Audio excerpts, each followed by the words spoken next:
No pressure, everybody. All right. Well, welcome everybody to our second Monday in May. Sun is shining. It's a nice day. Hopefully we see some more faces join us here. If you guys can turn your cameras on, we love to see you. Anyway, we're going to jump right into it since it's 10:36. We will start with Olivia with New American Funding. She is our resident lender of the day. And so tell us what's new in the mortgage world, Olivia. What's going on? What's coming? I've heard some rumors. What are your rumors of what? Sorry, I cut you out. That maybe rates might be coming down a bit. Yeah, we're waiting for everybody to, so it's projected on the 10th, which is 2 days from now, that we shall see the downturn. So they said in the last Fed meeting that there was two different mentions of basically this is the last hike we're going to deal with, and now we're going to start to see it turn, right? So the CPI report, consumer price index, and then also inflation is said to be under control.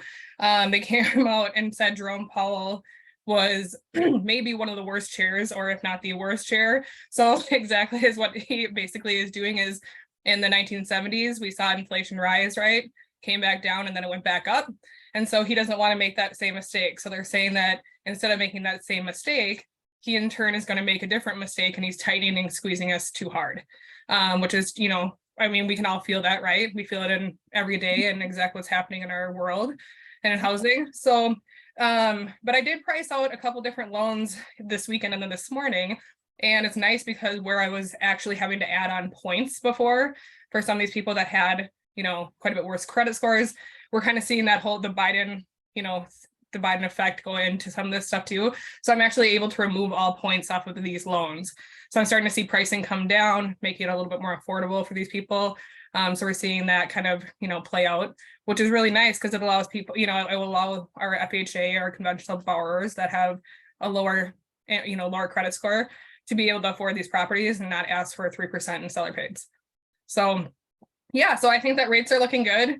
Clients seem to be, everything that is low sixes even, they're like, sweet, that sounds great. So you're getting less pushback on that piece of it too, now that we're kind of getting away from the top, high sixes, sevens, if you see those numbers, and people are like, okay, 6.125 sounds awesome. 5.99 sounds great. So it's nice because those conversations have become easier. And we're still seeing, I mean, I have 2 new purchase agreements over the weekend. So that's good that are accepted. So we're starting to see some normalcy, I would say, in comparison to a couple of years ago. I'm feeling like, all right, this is May, like this is good. So yeah, good. That would be my market update for the most part. Let's wait until Wednesday and hope for good green numbers. Okay. Yeah. So since Ashley is on here too, I'm gonna bring her in because obviously, Olivia, you and I are dealing right now with a low appraisal. My other pending also had a low appraisal. Oh, really? Only by $1,500. It was silly. But Ashley, you made a comment this weekend about seeing quite a few come through with low appraisals. And I'm just wondering, are other people seeing that as well? Because I mean, in the last 3 years, I mean, I think I've had 1 low appraisal, and to have 2 in the last week is very odd. Yeah, and I talked to our underwriter manager this morning. We had a conversation about our appraisal that we're dealing with together to kind of shed some more insight on that too. So if you want, I can kind of tell you what, that piece of it. But I'll let Ashley go first and then we can chat about it. Yeah, sure. Yeah. So literally I have last week got like 5 low appraisals, like back to back to back. So it was just different agents, different files, different areas. But yeah, it was in Minnesota, just boom, boom, boom. And I don't know if there's I don't know on the lending side, I'm not a lender, but it's just odd because you're right. I've closed however many transactions. It's like, I don't see it very often. Mm-hmm. And to have it all in 1 week is a little interesting. Yeah. So it's kind Any of, so input on that from Yeah, so- lenders? yeah, so for our appraisal panel, they basically are required to have 3 comps and then 1 listing. Okay, so appraisers can add on more if they want to. They can always, provide 6 and then like 3 listings if they wanted to. The reason why for that is they're going to basically take those 3 comps into account. But like in our instance, the one that sold right next door is the most like property. So that one came in at 275, right? And all of a sudden we're saying, well, it's the exact same property, the exact same building. Why is our property worth $11,000 more? Right. And so you have to, and the other property that sold had more square footage. So you have to take those into account and wonder, okay, well, as an appraiser, I understand where they're coming from, right? But the way that we can justify it is basically say like, well, we have these upgrades, or our property's in better condition because this is the reason why. And then you can support that. And then as far as like it goes for the time of which that the other property sold, you take that into account with the market, right? And that's why they provide the pending sale or the listing, is to see kind of where the market's at and gauge it that way. So that was kind of, his feedback on it. And he's like, you also have to, those are the things like we look at, but if you're trying to fight an appraisal, you need to have some good justification of why your property is worth that $11,000 more than the neighbor. Yeah.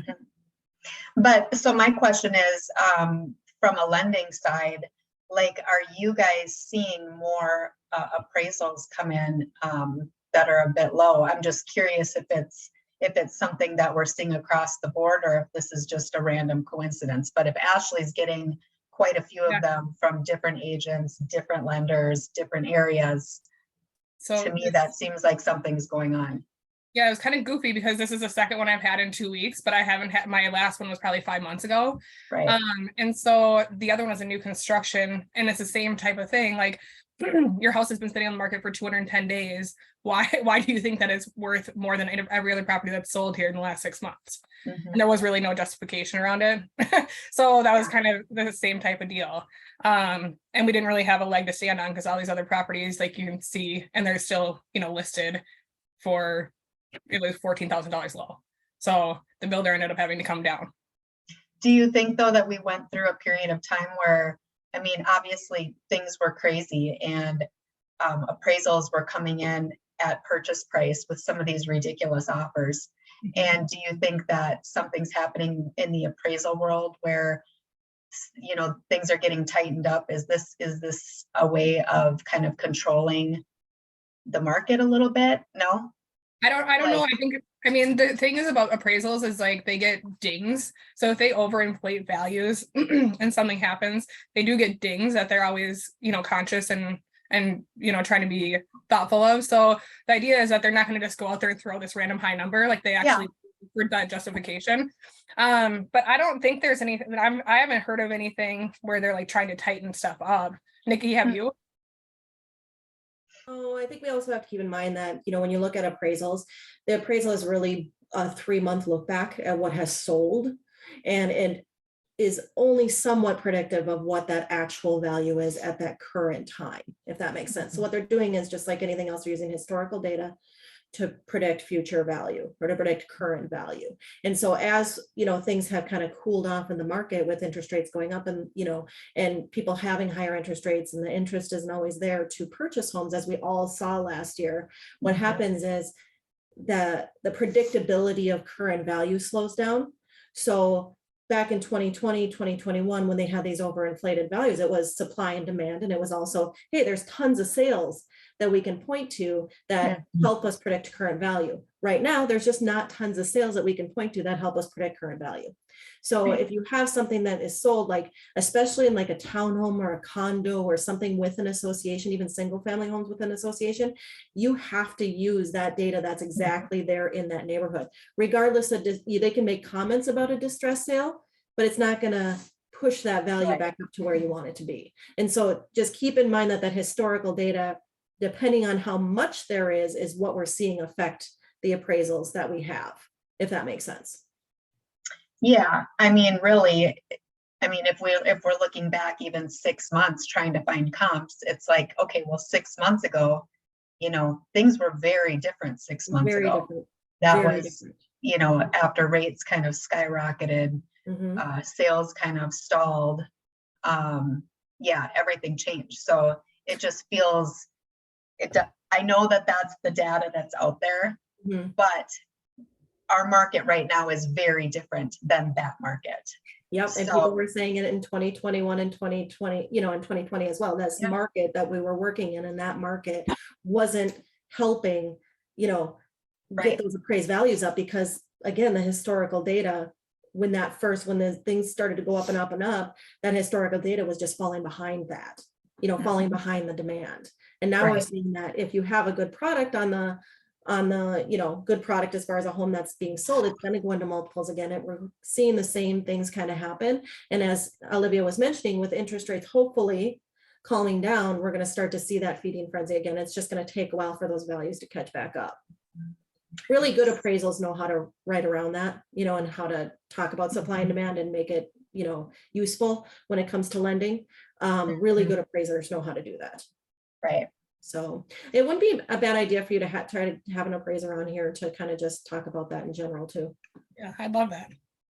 I was thinking of that over the weekend as well, and I just don't know how hard it's going to be to find somebody that's got availability. But if anybody knows any appraisers that might be willing to hop on, please share. Because I'll definitely reach out. Okay, so from a lending side, we're going to see what happens on the 10th. And then hold on to your hats, because June and July is going to be nuts. I'm excited. I know my June is gearing up to be crazy, but well, anyway, so thank you guys. That was fantastic. What'd you say, Ashley? Same? Yeah, it's gearing up to be crazy. I know. But that's good. We're due. I love that I decided to get married in July because that was really silly. Not like Yeah, kinda. you know, base my life off of that, but it's gonna be a crazy week. That is fantastic. Oh, and just a side note for all of you that were at the networking event with the photographer, I got the photos back late last night, so I'll be sending them off to everybody, so everybody will have them. So yay, she got them done quicker than, I mean, it seems like it's been a long time, but she had said 3 to 4 weeks, and it's been less than that, so all good. So anyway, without further ado, I am going to move right into our guest speaker, who agreed to be on with my short notice ask, as is usual for me to be trying to do this last minute. But Ted Austin with Caring Transitions, I connected with him because I was looking for some help with my senior clients, and you guys came highly recommended through many realtors. So we met last week with one of my clients, and I just thought that this information would be incredibly helpful for lots of you out there. And again, I'm glad we're recording this because there's a lot of people that will find value in it when they see this, but this is a great service. So Ted, if you could come on and talk to us a little bit, introduce yourself, tell us a little bit about Caring Transitions and what services you guys offer. And I just really appreciated your approach with my clients and your demeanor with them. So anyway, thank you for being on, and welcome. And you're gonna have to unmute yourself. Trying to figure that out using my phone here. Oh, there you go. Okay. You're good. Well, thank you, Chrissy, and it's an honor to be on with your group, and I appreciate the invite. Looks like second winter is over, and we might get a month of spring before bug season begins. So I'm looking forward to it. And I don't know about that. I just had pest control out this morning to spray because I have crazy wasps everywhere. So the bugs are out. So a little bit about Caring Transitions.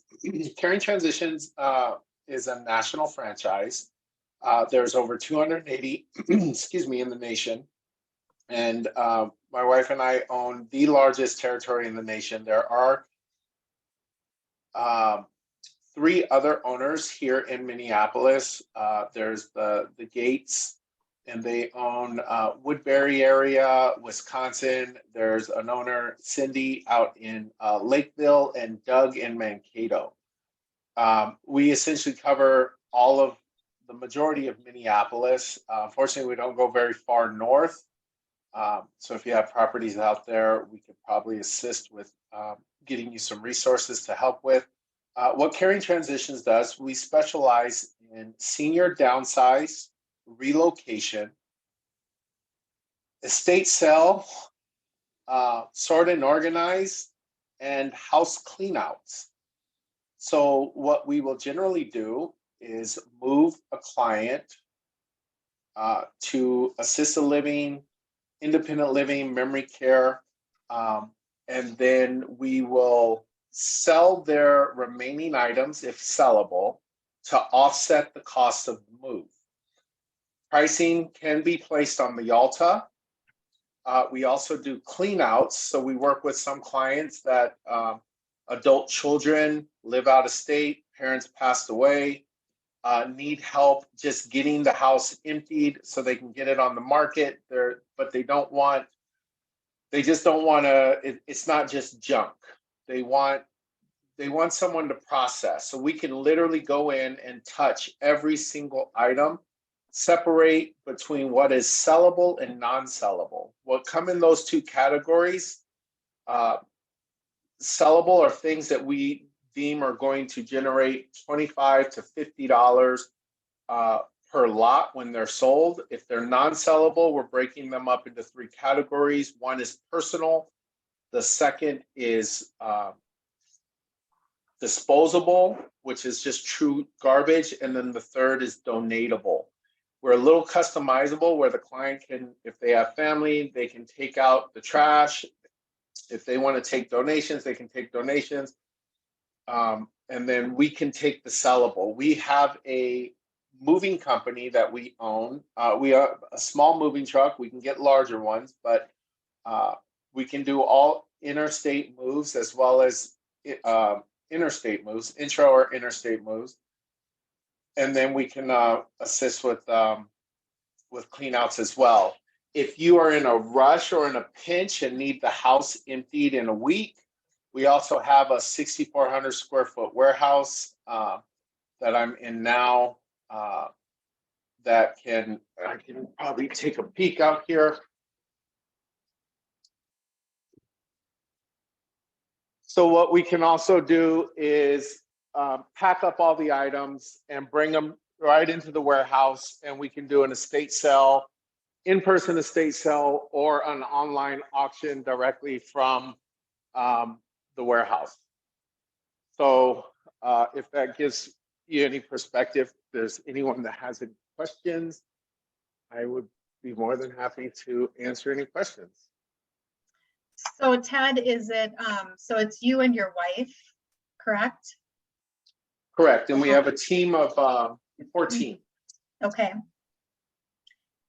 And you said that you guys have some type of certification or training in working with seniors and.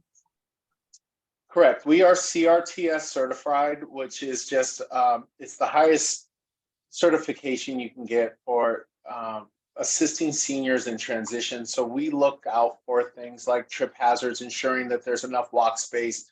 So your client, if we're moving someone who's a senior who's currently on a cane, in a cane, we're doing space planning, ensuring there's enough room that they go from a cane to a walker, from a walker to a wheelchair, and that they're not going to need to call family to come back out and move items. This also goes for trip hazards as well, making sure that the furniture doesn't match the carpet so they don't lose depth perception, or that they're not taking additional carpets or rugs, area rugs, that they may trip over and break a hip. We do an entire pack move and we resettle. It's called mirroring, where you'll take photos of a client's house the way it is, and then when we move them, we will replicate and unpack the exact way that their house was. So mom or dad you can take them out to lunch or dinner, or well, not dinner, I don't want to work that late, but you can take them out to breakfast or lunch. And when you come back, the house will be completely set up, bed made, clothes put away, all the boxes removed. And we can generally do this in a day. Okay. So when you're going through like the sorting process, are the homeowners typically still there or not? We generally don't want them there because so there's two type of sorts that we do. There is a sort and organize where we do with the client. So if a client is there saying they need to get rid of stuff, but they can't, they find it challenging, it's hard. You talk to your client, they say, yes, I'm going to go through that closet, I'm going to go through that basement, I'm going to get rid of these things. What we find is they go down there and they get paralysis by analysis. They're digging through things, they pull out an old picture, they end up having a moment where they think about this, and then I don't know if I want to keep it. And it's emotionally exhausting, and they burn out in about an hour and a half. And so they literally didn't get through one box. What our team does, we have a sort and organize, we'll send one person to help them process. We'll create 3 different piles: keep, maybe, throw. And they're just pushing and pushing. Here's this item. Do you want to keep it? Are we taking it? Do you need to throw it away? Or are we donating it? What would you like to do? And then we're packing that piece up so we can get through. We schedule these out in 4-hour blocks, generally for the sake of the client, because they can't, it's mentally and emotionally very draining. Mm-hmm. It doesn't seem to matter what age that is. They hit a window, they hit their wall at about really 3 hours, and we take an hour to pack and everything else. But the other option for sort, organize, donate, dispose, when the client is there, they have a lot of input. They like to share a lot of stories. Yeah. So this can push time. And so the other option is that we ask that they're not there so we can just process. We won't throw away anything except for true disposal, which is like bottle caps, unused paper clips, things that we would actually consider junk. We're throwing that away. We'll leave everything else in the house if the client feels they would like to come back and do a look through. Okay. I like the idea of that mirroring that you mentioned, so that everything is kind of unpacked and set up how they had it at their previous home, for obviously memory concerns and convenience. I like that. Yep. And do you do any work with like a probate situation where someone has passed and the personal representative needs to clear out the house, etc.? Do you do anything with that? Absolutely. We can do inventory as well. So if the court is requesting an inventory list of TPP or tangible personal property, we can also do that as well. We'll create a list, an Excel spreadsheet, and we'll send it over. Those are based generally on the size of the home. And we also deal with clients that have items when the property is going through probate and you're on the sideline and you're just waiting. There are things that can be done. We can go in and begin the sort organize. We can go in and identify sellable. We can do what we call as a pre-pull, where we'll pull some of the items that we would consider more valuable or sellable, while at the same time creating inventory. But not all probate requires inventory lists. Sometimes it's just in probate to clear, and we can proceed with getting the house cleaned out so you can get it on the market as soon as possible. Great, thank you.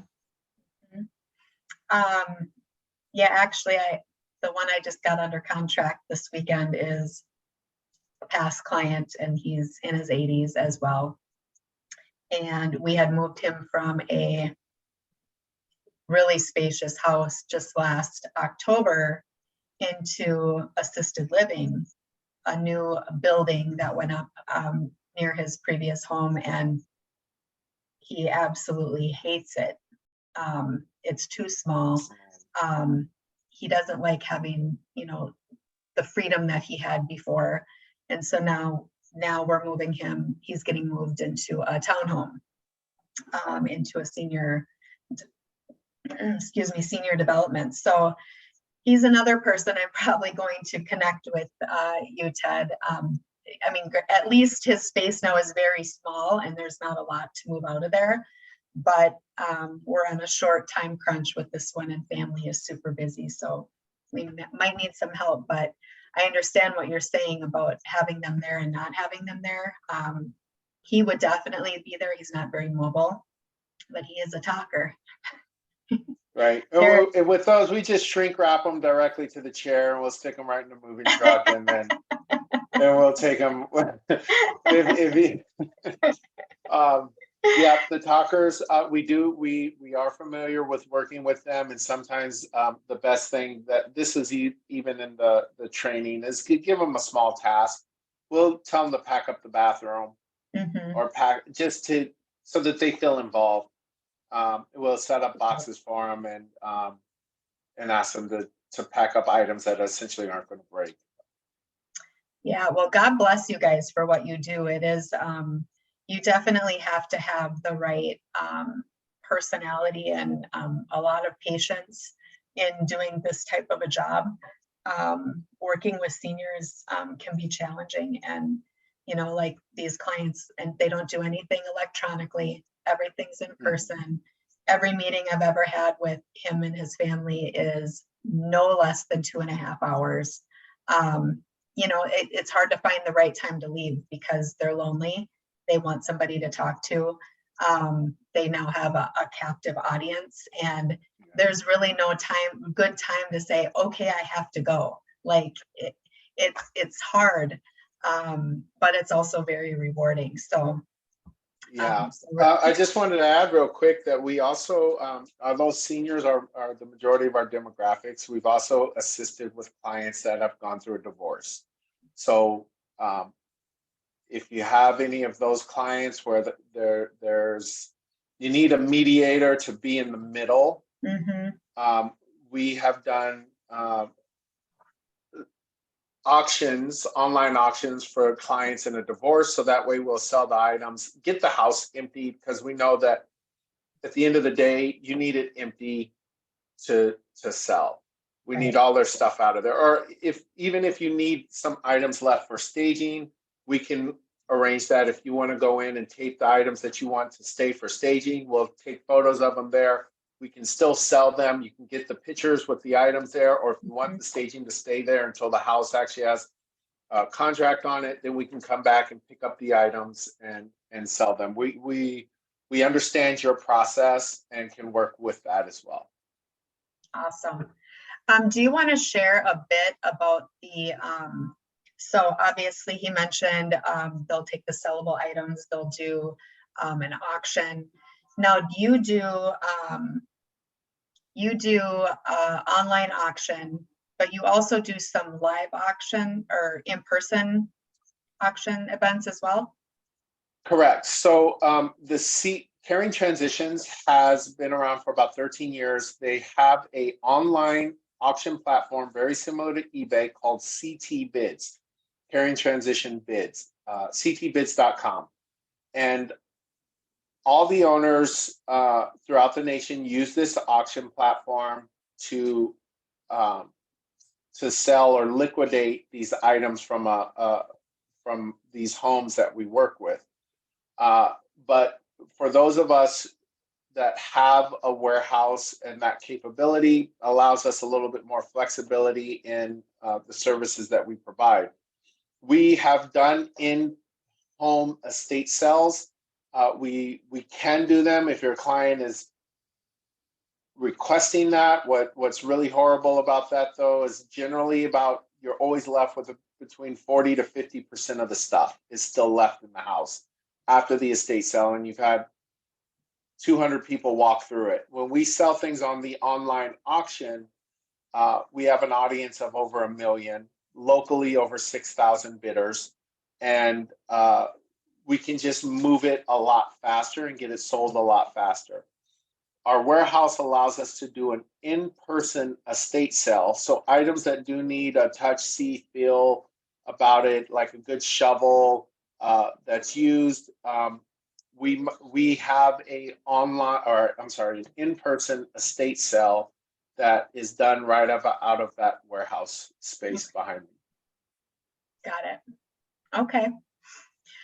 Well, awesome, good information. I see that there are some comments in the chat, Ted, so you might want to take a look at that. Thank you, Lisa, for sharing the website. I appreciate that. But Ted, if you want to put your, phone number in there as well, that would be great. I've got 2 clients, I think, that will probably have your information here this week that are coming as well. So we will hopefully be able to get you some business. Does anybody else have any questions about the services or auction or the process? Everybody's so quiet. All right. I know Candace said thanks for being on. Kurt, were you going to say something, Kurt? Yeah, I was going to say I was muted. How do you calculate like the cost and so on? Is there like a percentage, or what's kind of a fee structure? That's a great question, Kurt, and let me help you answer that one. So generally, it depends on the service that's being requested. So if it's a clean out, if it's more of a clean out and we have a dumpster on site, is going to look very different than if we can't get a dumpster on site, or if HOA doesn't want a dumpster to stay more than a day, or so we can also pick up disposal and throw that away, versus what a sort and organize looks like versus a move. So Right. It is based on the service that we provide. I would generally say our estimates are based off of square footage and can range anywhere from $1 a square foot all the way up to $5 a square foot, depending on the density that's in the home. So we're talking tangible personal property. So you can have a 10 by 10 room with only things around the perimeter, which make it really not very dense at all. And that would be more around the $1 square foot range. But if those things around the perimeter were all bookshelves and every single bookshelf had items on it that were breakable, that are sellable, then that changes because we have to pack those differently versus just empty bookshelves. But if you're talking things all the way across the floor, built up all the way to the ceiling, like in high density, high clutter, high hoarder situations, that 10 by 10 is no longer 10 by 10, is 10 by 10 by 10.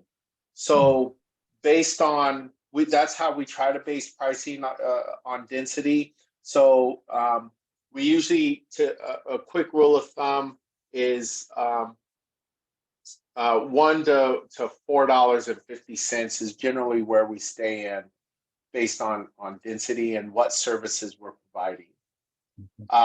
Regarding the commission splits, that's another great question. If we are doing, there always is a setup cost to all of these auctions, or moving cost. So either we're moving the items from the client's home to our warehouse and we're selling it from here, that commission structure is going to be 50%. And then if we are selling from the client's home where we're not moving the items, that one is a 30% commission. That has a 30% commission structure to it. We take 30, they keep 70. However, there is a setup cost to do the online auction from their home, because we're also going to clean it out, staff the sale, and at the end of the day, at the end of the sale, the house still needs to be empty. So That answer your question, Kurt? Yeah, it sounds like every home would be like a custom, you'd have to come out and actually bid it right there and see. It's very customized on what people want to have done. exactly. And Chrissy saw that when I did a consult with her on site with the client, looking through things. And although there were sellable things, there's some things that just when in case of the seniors, there's some neglect. They're not able to take care of the property the way they used to. They're not able to like put out mouse traps, which is a big problem in Minnesota through the winter. And mice can cause a lot of havoc. So although pictures might show things that look really sellable, once you really dig into it, you may realize, oh, it's not that sellable. Right. Because I can't donate it or sell it. So it is a customizable service and customizable pricing based on the wants and what the density of the items are. Thanks a lot. Appreciate it.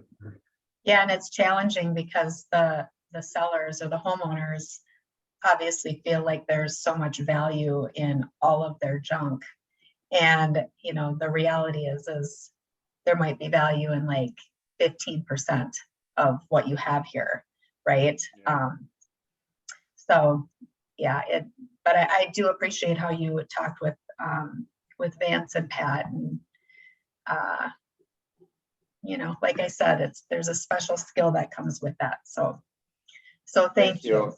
Yeah. So does anybody else have any questions, or we're good? All right. Well, thank you again, Ted, for being on. I really appreciate it. I'll be in touch probably this week, and it sounds like we've got a couple other people that will probably be connecting with you as well. So Well, thank you for the invite. I appreciate it. Yes, thank you. Thank you. So you guys, I just want to close out with our with a little motivation. So yeah, things are different in the market. One thing I've been working on with my coach is I don't know why we all struggle with this so much, but literally just calling our database, like past clients. I don't know why this is such a challenge for basically, I'd say 95% of the other agents that I know. We're just so bad at this. But success stories. So the transaction that I was just explaining that, you know, we see one property, we get an offer accepted, and, you know, here we are, that I do chalk up to my calling him randomly. So basically he was on my list.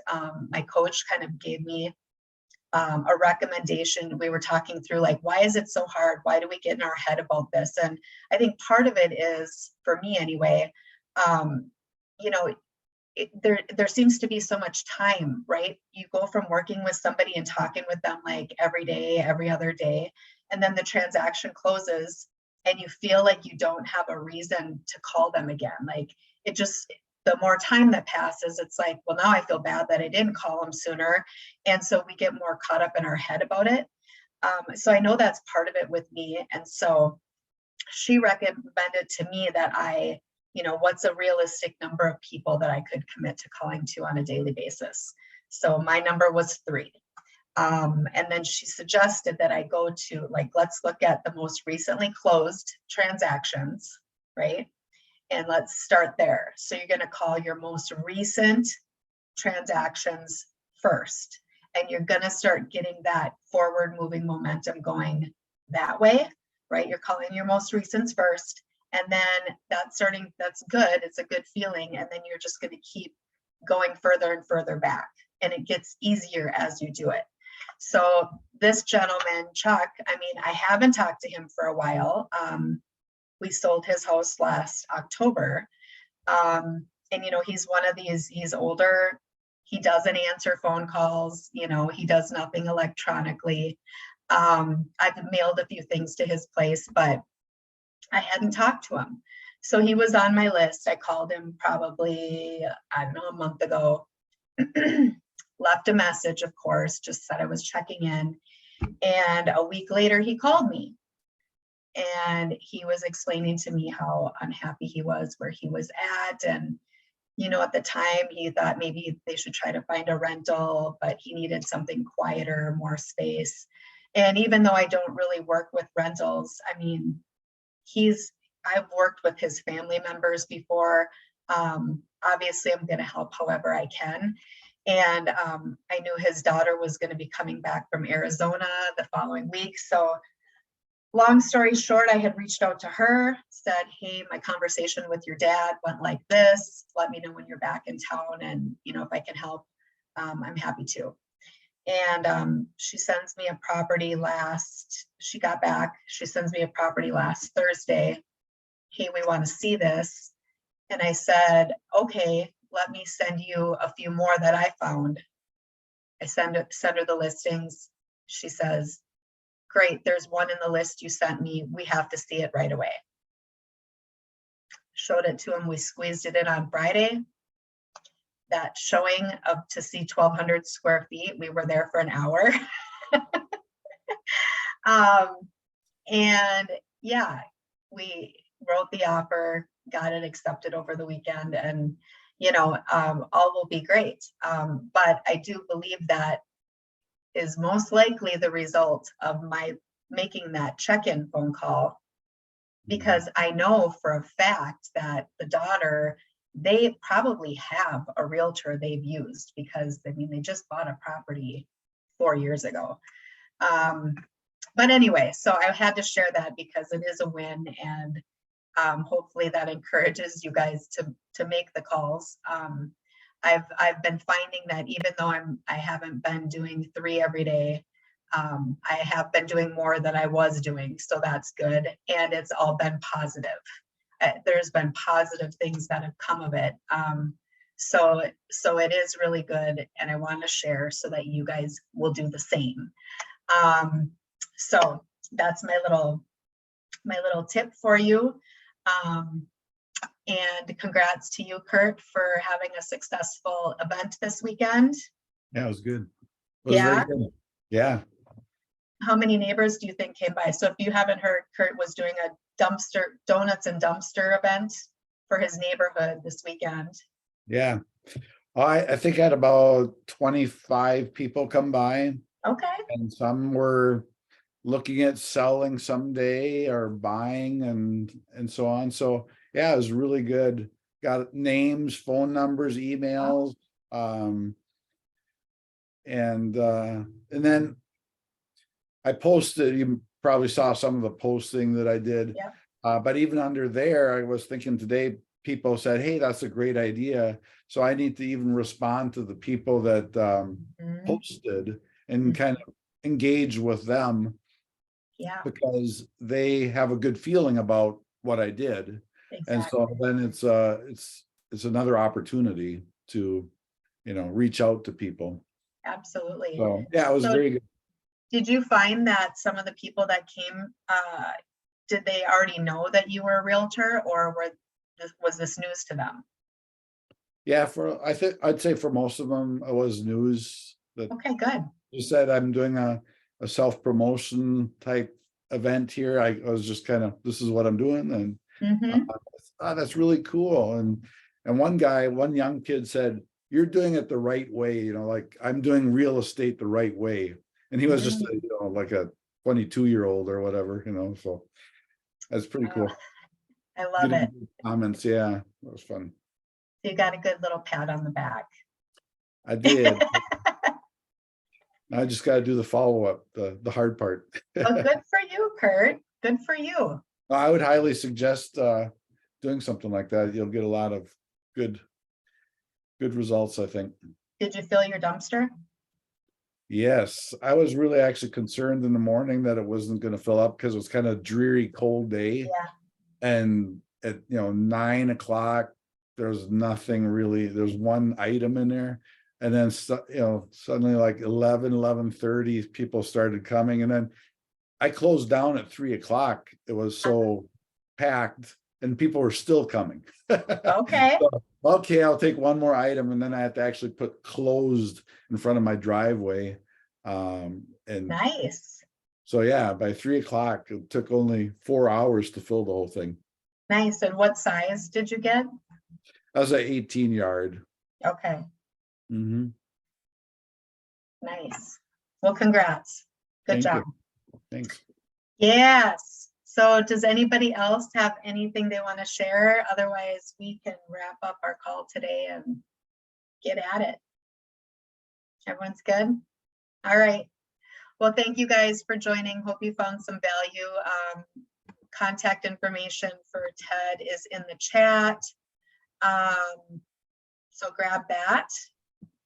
His phone number is there as well. And until next time, we'll see you guys. And Thank Nikki, you, Chrissy. Later. thank you guys. Have a great week. You Thank too. you.